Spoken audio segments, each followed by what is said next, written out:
Assalamualaikum warahmatullahi wabarakatuh. Nama saya Siti Nurjana, NPM saya 719212749.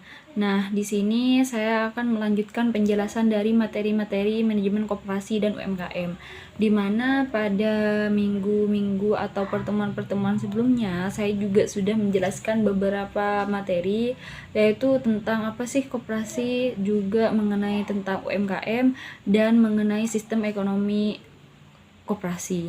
Nah, pada pertemuan kali ini, pada pertemuan ke-14 atau pertemuan terakhir, saya akan menjelaskan tentang manajemen mutu UMKM serta pengelolaan permodalan usaha.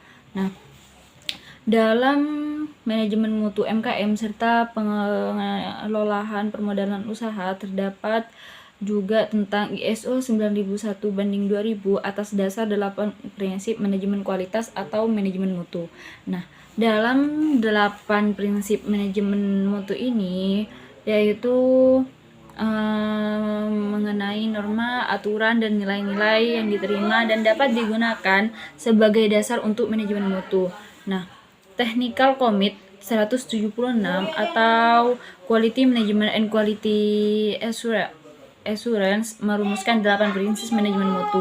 Nah, ini sebagai dasar dalam merevisi standar ISO 9000/2000, dan prinsip manajemen mutu ini sangat digunakan sebagai kerangka kerja dan peningkatan organisasi. Nah, pada prinsip pertama yaitu ada fokus pada pelanggan. Nah, perusahaan tergantung pada pelanggannya, maka harus mengerti apa keinginan pelanggan saat itu dan masa yang akan datang. Temui dan pahami apa keperluan pelanggan dan berusahalah memenuhi bahkan melebihi harapan-harapan pelanggan. Nah, penerapan prinsip ini ada beberapa struktur, yaitu yang pertama, teliti dan pahami kebutuhan serta keinginan pelanggan. Kedua, memastikan bahwa sasaran organisasi sejalan dengan kebutuhan dan keinginan pelanggan. Ketiga, komunikasikan kebutuhan dan keinginan pelanggan ke seluruh organisasi. Keempat, untuk tingkat kepuasan pelanggan, kemudian ambil tindakan dari hasil pengukuran tersebut. Kelima, lakukan pengelolaan hubungan secara sistematis dengan pelanggan. Keenam, buat keseimbangan pendekatan antara kepuasan pelanggan dengan pihak-pihak yang berkepentingan lainnya seperti pemilik modal, karyawan, pemasok, masyarakat, dan pemerintah. Nah, pada prinsip yang kedua yaitu mengenai tentang kepemimpinan, yaitu para pemimpin menetapkan, membangun kesatuan arah dan tujuan organisasi untuk menciptakan, memelihara lingkungan internal dan mendukung, sehingga SDM sepenuhnya berupaya dalam mencapai tujuan sasaran organisasi. Nah, dalam prinsip kepemimpinan ini juga terdapat beberapa struktur, diantaranya yaitu ciptakan nilai kebersamaan, kejujuran, dan model tugas yang etis pada semua tingkatan organisasi. Kedua yaitu pertimbangkan kebutuhan semua pihak yang berkepentingan termasuk pelanggan. Ketiga yaitu memberikan penjelasan mengenai visi organisasi ke depan agar setiap orang mengerti tujuan. Nah, yang keempat itu, fasilitasi semua orang dengan sumber daya yang diperlukan, misalnya pelatihan yang sesuai dengan keperluan bidang pekerjaan, dan beri kebebasan untuk bertindak dengan penuh tanggung jawab. Kelima, yaitu beri semangat dan pengakuan terhadap kontribusi setiap orang. Dan yang terakhir, tentukan sasaran yang menentang dan sosialisasikan. Nah, prinsip yang ketiga yaitu mengenai keterlibatan sumber daya manusia.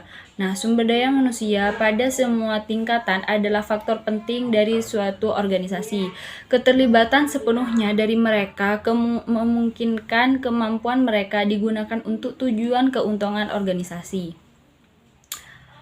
Untuk prinsip yang keempat yaitu tentang pendekatan proses. Nah, dalam pendekatan proses ini, hasil yang diupayakan tercapai dengan lebih efisien bila aktivitas dan sumber-sumber yang terkait diatur dengan baik sebagai sebuah alur proses. Nah, pada prinsip pendekatan proses ini memiliki beberapa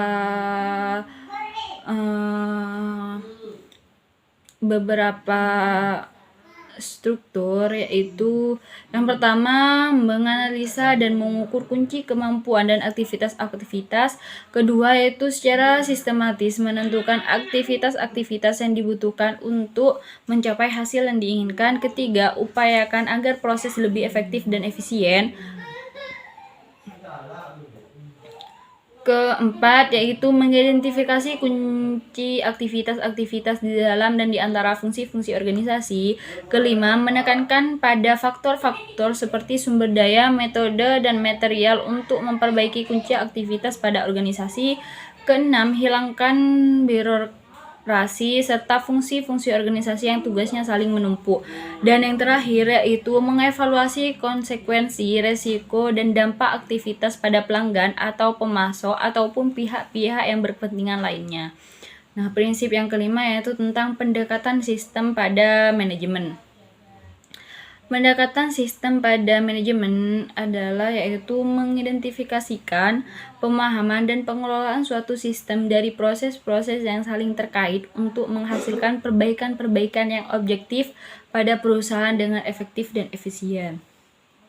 Sistem yang keenam yaitu mengenai perbaikan dan yang berkesinambungan. Nah, perbaikan yang berkesinambungan harus menjadi pekerjaan yang tetap dari organisasi. Nah, penerapan khusus dari perbaikan yang berkesinambungan yaitu ada beberapa struktur. Yang pertama, laksanakan perbaikan yang berkelanjutan pada produk, proses, dan sasaran sistem. Kedua, tetapkan tujuan dan sasaran sebagai pedoman dan ukur pencapaian untuk perbaikan yang berkesinambungan. Ketiga, laksanakan secara konsisten pendekatan organisasi untuk kelanjutan perbaikan dan pengembangan. Dan yang keempat yaitu kesediaan dan kirim SDM untuk pelatihan terhadap metode dan alat perbaikan berkesinambungan. Kelima yaitu beri penghargaan dan pengakuan terhadap perbaikan. Nah, prinsip ketujuh yaitu menjelaskan tentang pendekatan faktual sebagai dasar pengambilan keputusan. Nah, pendekatan faktual sebagai dasar pengambilan keputusan ini yaitu keputusan yang efektif adalah yang berdasarkan analisa data dan informasi. Penerapan khusus dalam prinsip pendekatan faktual sebagai dasar pengambilan keputusan ini ada beberapa macam. Yang pertama yaitu analisa data dan informasi dengan menggunakan metode yang benar. Kedua, pastikan bahwa data dan informasi bersifat akurat dan dapat dipercaya. Ketiga, sediakan data yang dapat diakses oleh pihak yang membutuhkan. Dan yang terakhir yaitu buat keputusan dan ambil tindakan berdasarkan fakta analisa seimbang dengan pengalaman intuisi. Dan prinsip dalam manajemen mutu ini yang terakhir yaitu hubungan yang saling menguntungkan dengan pemasok. Nah, perusahaan dan pemasoknya atau supplier maupun vendor merupakan hubungan yang saling membutuhkan. Mempunyai kerjasama yang saling menguntungkan akan menciptakan nilai keberhasilan karena meningkatkan kemampuan kedua belah pihak. Selanjutnya yaitu mengenai mengelola modal usaha bagi UMKM pemula. Nah, dalam mengelola modal usaha bagi UMKM pemula ini terdapat 5 cara. Yang pertama yaitu buat perencanaan keuangan. Kedua, pisahkan rekening pribadi dan usaha. Ketiga, lakukan konsultasi dengan pengusaha yang berpengalaman. Dan yang keempat, lakukan evaluasi dan monitoring secara berkala. Dan yang terakhir yaitu kelola hutang dengan baik. Nah, mungkin hanya itu penjelasan dari saya tentang materi manajemen mutu UMKM serta pengelolaan permodalan usaha. Kurang lebihnya mohon maaf. Wassalamualaikum warahmatullahi wabarakatuh.